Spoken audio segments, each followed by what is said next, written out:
सभी को नमस्कार, गुड इवनिंग। अंकित, राहुल, इंदु, नितिन, शिवराज, शुभी, आपको बहुत बहुत गुड इवनिंग। बाकी सभी को बहुत बहुत गुड इवनिंग। सभी को गुड इवनिंग। आवाज मेरी स्पष्ट है?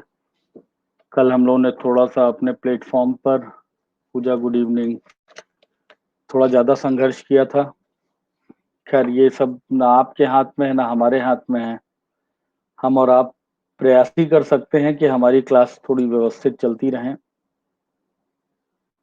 चलिए, खैर आवाज आप सभी को स्पष्ट है। कोई प्रश्न हो? अभी 38 लोग ही जुड़े हैं, 39-40 लोग हो रहे हैं।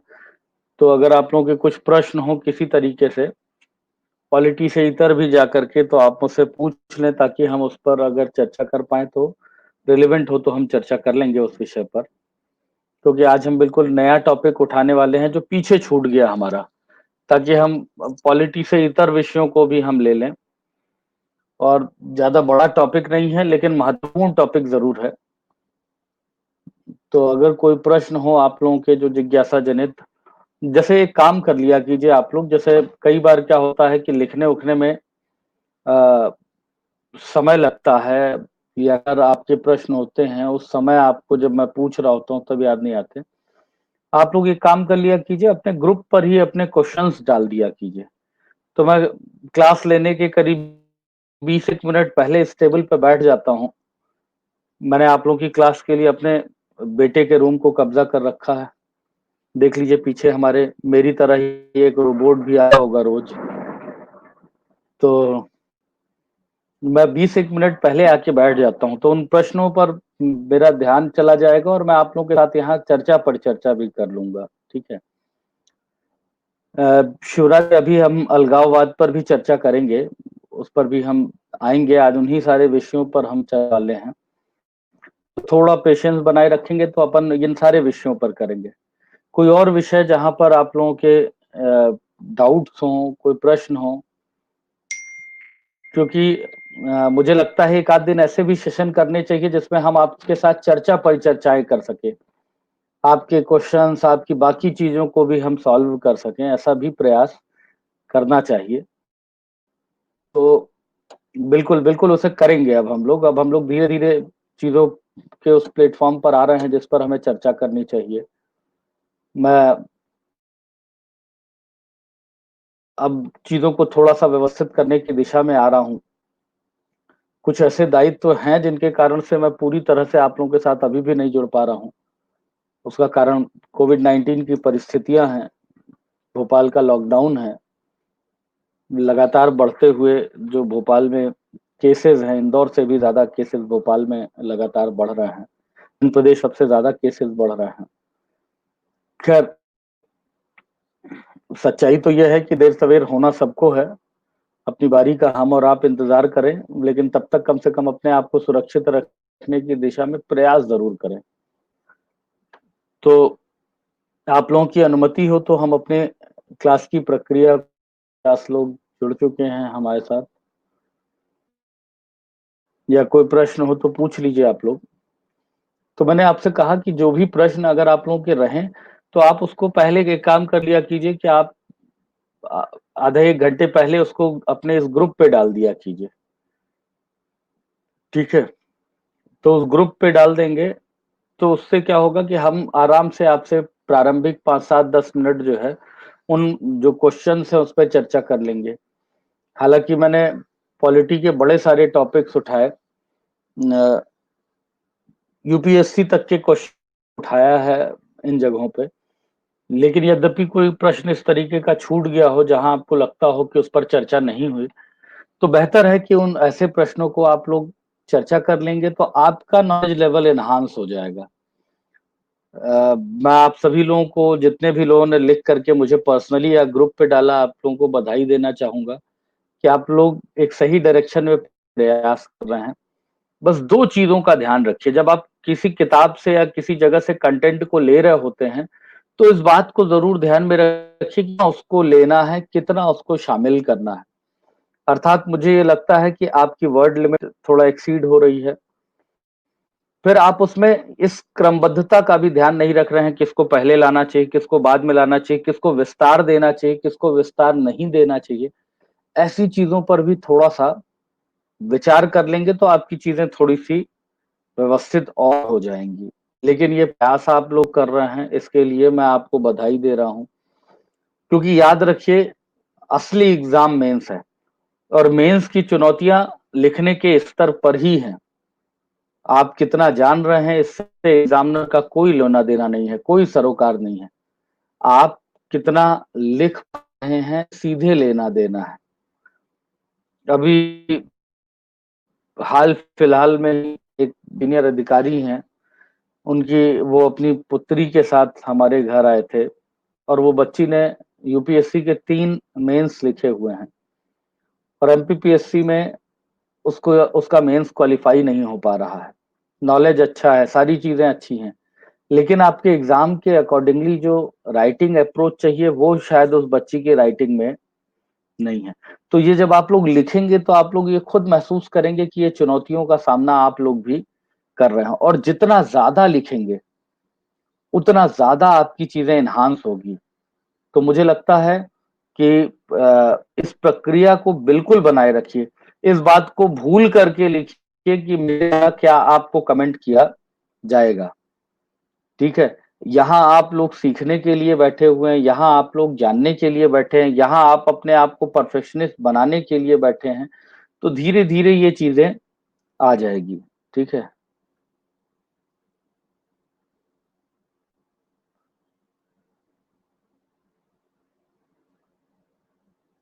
ये क्या पूछ रही हैं शालिनी मुझे बिल्कुल नहीं समझ में आ रहा है। ये सदर रियासत, अच्छा, सदर-ए-रियासत कौन होता है?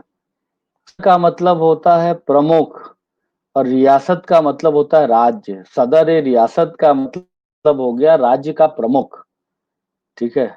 सदर-ए-रियासत मतलब राज्य का प्रमुख, उसको सदर-ए-रियासत बोलते थे, ठीक है? मिडवल हिस्ट्री का टर्म है, रियासतों के लिए इस्तेमाल किया जाता था। प्रांतों में बेसिकली मुगल काल में सदर-ए-रियासतों की नियुक्ति की जाती थी, ठीक है? चलिए अपने पाठ्यक्रम को आगे बढ़ाएँ हम लोग, आगे बढ़ते हैं। आज जिस टॉपिक पर हम चर्चा करने जा रहे हैं, ये महत्वपूर्ण टॉपिक 2 दृष्टिकोणों से है। 2 दृष्टिकोणों से किस प्रकार से है?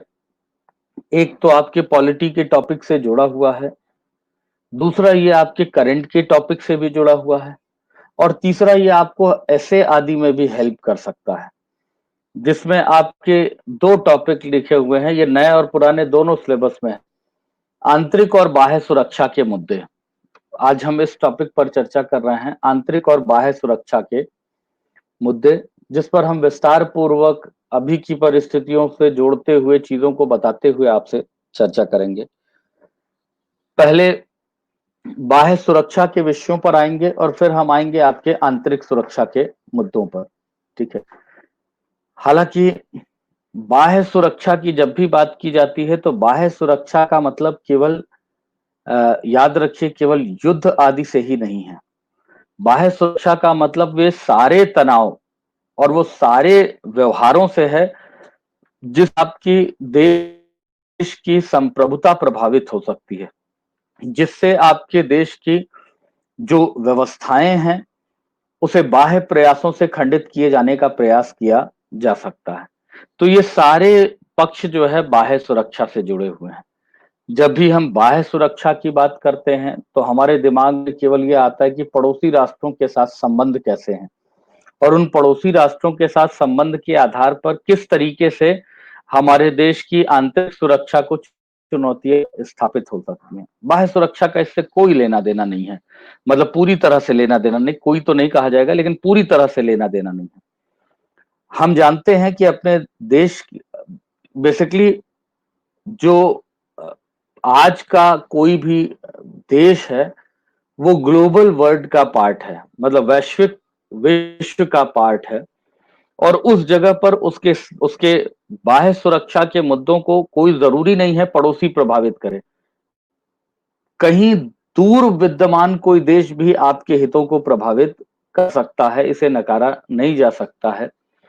जब हम बात करते हैं भारत जैसे देश में जो हमारे जो नेबर, जो एनिमीज हैं, आप कह सकते हैं शत्रु राष्ट्र हैं, उनके जिनसे भी मित्रवत संबंध हैं, वो कहीं ना कहीं भारत के स्तर पर चुनौतियां सृजित कर सकते हैं। आप इस बात को समझिए कि विगत वर्षों में यह चुनौतियां निश्चित रूप में ज्यादा बलवती थी, लेकिन वर्तमान जो शासन सत्ता है उसमें मोदी जी के जो तूफानी दौरे विश्व के रहे हैं, जिसके माध्यम से उन्होंने जो एक नैतिक संबंधों की स्थापना की, उससे भारत की जो स्थितियां हैं वो पूर्व काल से अब वर्तमान समय में काफी बदल चुकी है। जब हम यहाँ रखिए, यहाँ विदेश नीति आपको नहीं पढ़नी है, यहाँ केवल उन मुद्दों को आपको उठाना है जिससे भारत की बाह्य सुरक्षा चुनौतीपूर्ण हो सकती है, क्योंकि विदेश नीति अपने आप में एक बहुत बड़ा टॉपिक है जिसको पहले आपके सिलेबस में रखा गया था, लेकिन बदले हुए सिलेबस में 2014 से उसके स्थान पर आंतरिक और बाह्य सुरक्षा के मुद्दों को रखा गया। तो यहाँ क्या आपको अध्ययन करना है? यहाँ ऐसा नहीं है कि इस टॉपिक से जोड़ के कोई भी ऐसे संधि समझौतों को भी पूछा जा सकता है जो देश हित में सकारात्मक रहे हों, क्योंकि आपका सिलेबस जो बताता है उसके सराउंडिंग से जो भी पक्ष होते हैं उनसे प्रश्न पूछे जाने की प्रवृत्तियां होती हैं। तो बाह्य सुरक्षा का मतलब अब आपको बिल्कुल स्पष्ट है, ऐसे बाह्य व्यवहार जो देश के बाहर से देश के लिए संपन्न किए जाते हों, जो देश की सुरक्षा, देश में विद्यमान व्यवस्था, देश की सामाजिक संस्कृति आदि के लिए चुनौती स्थापित करते हों, उन्हें हम बाह्य सुरक्षा के स्तर पर स्वीकार करते हैं। अब बाह्य सुरक्षा की जब भी बात आती है तो सबसे पहली चुनौती का जो सृजन होता है वह स्थापित होता है सीमा विवाद। आज आप देखिए किस तरीके से सीमा विवाद को लेकर के भारत और उसके पड़ोसी राष्ट्र के बीच में तनाव विद्यमान है। तो सबसे पहला पक्ष स्थापित होता है सीमा विवाद के साथ। तो हम जानते हैं कि भारत दक्षिण एशिया में हिंद महासागर के शीर्ष पर विद्यमान दक्षिण एशिया का सबसे प्रबल राष्ट्र है। आप जानते हैं कि भारत 2.7% भौगोलिक भू क्षेत्र में विश्व की 17.5% जनसंख्या को धारित करता है, विश्व के सबसे बड़े लोकतंत्र के रूप में विद्यमान है और विश्व का दूसरा सबसे बड़ा जनसंख्या वाला देश है। अर्थात यह विश्व का दूसरा सबसे बड़ा या विश्व का पहला सबसे बड़ा बाजार है, क्योंकि चाइना का बाजार उस तरीके से विश्व के राष्ट्रों के लिए ओपन नहीं है, क्योंकि वहां डेमोक्रेसी नहीं है। ऐसी अवस्था में भारत की स्थितियां बहुत महत्वपूर्ण हो जाती हैं। जब हम भारत का अध्ययन करते हैं तो आप जानते हैं कि 8 पड़ोसी राष्ट्रों से वह घिरा हुआ है, जिनमें कुछ के साथ तो सामंजस्यपूर्ण संबंध विद्यमान है, तो कुछ के साथ हमारे संबंध सामंजस्यपूर्ण इसलिए नहीं है क्योंकि एक तो उनके साथ सीमा का विवाद है, दूसरा जिन राष्ट्रों से हमारे प्रबल सीमा विवाद हैं वह भी भारत को घेरने के लिए कई बार यह प्रयास करते हैं। जैसा कि वर्तमान समय में आप नेपाल के स्तर पर देख रहे हैं कि ओली महोदय लगातार जो है प्रोवोक कर रहे हैं भारत के व्यवहार को, भारत की व्यवस्था को, और वह यह शो कर रहे हैं कि किस प्रकार से नेपाल भारत के साथ वस्तुतः नहीं है और चाइना की साम्यवादी सरकार जो है वह नेपाल की साम्यवादी सरकार को किस तरीके से अपना सहयोग और समर्थन कर रही है।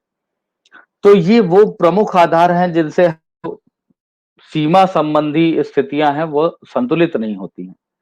आप सभी जानते हैं कि हमारे जो सीमा विवाद हैं, पहले इसे सुन लीजिएगा, लिखने के लिए अभी हम उस पर चर्चा करेंगे तो लिखा भी देंगे आप लोगों को। पहले इसे कंसेप्चुअल लेवल पर क्लियर कर लीजिए, तब फिर लिखने के लेवल पर क्लियर कीजिएगा। तो सबसे पहले जब हम सीमा विवाद की बात करते हैं तो हमारा चिर परिचित मित्र पाकिस्तान राष्ट्र के साथ हमारा विवाद विद्यमान है, जहां पाकिस्तान के साथ सीमा विवाद 2 स्तरों पर विद्यमान है। पहला पक्ष जो है वो आपको लाइन ऑफ रेडक्लिफ को लेकर के विद्यमान है। 1947 में जब भारत का विभाजन हुआ था तो रेडक्लिफ के नेतृत्व में भारत और पाकिस्तान की सीमा का निर्धारण किया जाना था। खासकर वो पाकिस्तान से लेकर के राजस्थान के बीच में उसको विस्तार, गुजरात से लेकर के राजस्थान और पंजाब तक उसका विस्तार किया गया है। लेकिन इसका जो प्रमुख विवाद है वो कच्छ के रन वाला जो क्षेत्र है, जो गुजरात में विद्यमान है, उसको लेकर के विद्यमान है, जहां प्रारंभिक स्तर पर, विभाजन के स्तर पर कोई विशेष जो है विवाद उस पर नहीं था। लेकिन बाद की स्थितियों में, क्योंकि कच्छ का जो रन था वो बैरन लैंड है, तो उस अनुत्पादक क्षेत्र को लेकर के किसी में कोई चुनौतीपूर्ण स्थितियां नहीं थी। लेकिन बाद में यह माना गया कि खनिज संपन्न क्षेत्र के रूप में विद्यमान है, ऑयल फील्ड के साथ साथ यहाँ पर मीथेन के भंडार विद्यमान है। तो तब से पाकिस्तान ने उस लाइन ऑफ रेडक्लिफ को मानने से इनकार किया, और जो वर्तमान समय में स्थिति है उससे लगभग 10 से 12 किलोमीटर अंदर तक आकर के वह अपनी क्षेत्र की मांग करता है। तो लाइन ऑफ रेडक्लिफ एक विवाद का विषय है भारत और पाकिस्तान के बीच में। तो दूसरा जो विवाद का विषय है वो 1947 में ही सृजित हुआ रियासतों के विलय के प्रक्रम में, जब जूनागढ़ और हैदराबाद रियासत को भारत में विलय कर लिया गया था। तो पाकिस्तान समर्थित जो ये दोनों रियासतें थी, विलय हो जाने के बाद पाकिस्तान को यह लगने लगा कि कहीं ना कहीं जम्मू कश्मीर भी कहीं उसके हाथ से ना निकल जाए। तब जम्मू कश्मीर नहीं था, तब कश्मीर था ये। और कश्मीर के राजा हरि सिंह ने इस बात को स्पष्ट किया था, क्योंकि 1947 के स्वतंत्रता अधिनियम के पहले आया था, उसमें राज्यों के संदर्भ में, देशी रियासतों के संदर्भ में यह स्पष्ट किया गया था कि जो देशी रियासतें हैं वो या तो भारत में मिल जाएं या पाकिस्तान में मिल जाएं, या भारत और पाकिस्तान में दोनों में से किसी में भी विलय की बजाय अपने स्वतंत्र अस्तित्व को बनाए रखें। तो जम्मू कश्मीर के राजा हरि सिंह जो थे, उनका यह मानना था कि एक पृथक संस्कृति वाला क्षेत्र है कश्मीर का, और उस पृथक संस्कृति को बनाए रखने के लिए वो भारत और पाकिस्तान कहीं भी मिलने के पक्ष में नहीं थे। और वह स्विट्जरलैंड जैसे देश की तरह ही कश्मीर को एक देश के रूप में स्थापित रखना चाहते थे। यद्यपि पाकिस्तान ने कबाइलियों के भेष में आक्रमण किया। राजा हरि सिंह को भारत की मदद लेनी पड़ी जब वो कश्मीर की सीमा से केवल 30 किलोमीटर दूर रह गए थे, पठानकोट से 30 किलोमीटर दूर ही रह गए थे। वैसी अवस्था में विलय पत्र पर हस्ताक्षर किया गया। लेकिन जो कबाइली थे वह भारत की सीमा में घुस आए थे, और बाद में यह मामला पंडित जवाहरलाल नेहरू के द्वारा माउंटबेटन के कहने पर सुरक्षा, यूएन सुरक्षा परिषद में स्थापित किया गया, और वहां से युद्ध विराम की जो स्थापना की गई, तब से जो भारत का जो क्षेत्र था वह एक, कश्मीर का जो बड़ा क्षेत्र था वह पाकिस्तान के अधिकार क्षेत्र में बना रहा, जो आज भी है, जिसे आप पाक कश्मीर के रूप में जानते हैं। वो उसे, पाकिस्तान के लोग उसे आजाद कश्मीर कह करके संबोधित करते हैं। तो ये दो क्षेत्र रहे हैं जिनको लेकर के भारत और पाकिस्तान के बीच में विवाद रहा है, और इन्हीं के कारण, कहीं ना कहीं इन्हीं विवादों के कारण भारत और पाकिस्तान ने अपने संबंधों को काफी तर्क बना करके रखा, और दो युद्ध, 1965 का युद्ध और 1971 का युद्ध, कहीं ना कहीं सीमा विवादों से ही उत्पन्न युद्ध के रूप में हम स्वीकार करते हैं। तो यह भारत और पाकिस्तान के संदर्भ में। सर, क्रीक विवाद पर ही तो अब तक आपसे चर्चा कर रहा था मैं, और क्या बता रहा था सोहेल। जहां मैं आपको बता रहा था कि 1947 में जब देश का विभाजन हुआ था, तो सर क्रीक की अध्यक्षता में सीमा के निर्धारण के लिए एक आयोग गठित हुआ था, जिन्होंने भारत और पाकिस्तान के बीच में जो सीमा रेखा निर्धारित की थी, जो कहां से कहां तक आपके गुजरात से लेकर के पंजाब के क्षेत्र तक जाती है, वहां सर क्रीक की अवस्थिति है। उस समय भारत और पाकिस्तान दोनों उसे स्वीकार करते थे, लेकिन कालांतर में कच्छ के रन के क्षेत्र में मुख्यतया, जहां पर खनिज संपन्नता, मीथेन के भंडार विद्यमान है, उसको देखते हुए पाकिस्तान ने सर क्रीक की जो निर्धारित सीमा थी उसको मानने से इनकार किया, और वो भारतीय भू क्षेत्र में अपने अधिकार की बात करता है। ठीक है। है कि मुझे इसका कोई अनुभव नहीं था जो हाँ ठीक है ना अभिषेक, उसमें कोई दिक्कत नहीं है, बिल्कुल उन्होंने गलत नहीं कहा है कि उनको कोई अनुभव नहीं था, क्योंकि इस तरीके से कभी किसी रूप में विभाजन नहीं हुआ था। और आपको पता है कि अगर आप सही तरीके से उस विभाजन के प्रक्रम को पढ़ेंगे तो आपको जानकर के ताज्जुब होगा कि यह विभाजन बहुत ही अव्यवहारिक था। जो पंजाब का विभाजन किया गया भारत और पाकिस्तान के बीच में, अगर इस विभाजन में किसी ने सबसे ज्यादा क्षति उठाई थी तो याद रखिए दो ही कम्युनिटी ने उठाई थी, एक सिंधी था और दूसरा पंजाबी था। एक बड़ी मात्रा में पंजाबी और सिंधी कम्युनिटी पाकिस्तान वाले क्षेत्र में निवास करते थे, क्योंकि आप सभी को पता है कि आवाज स्पष्ट है आप लोगों को हमारी? हेलो, बता दो आप लोगों की आवाज स्पष्ट है? ओहो।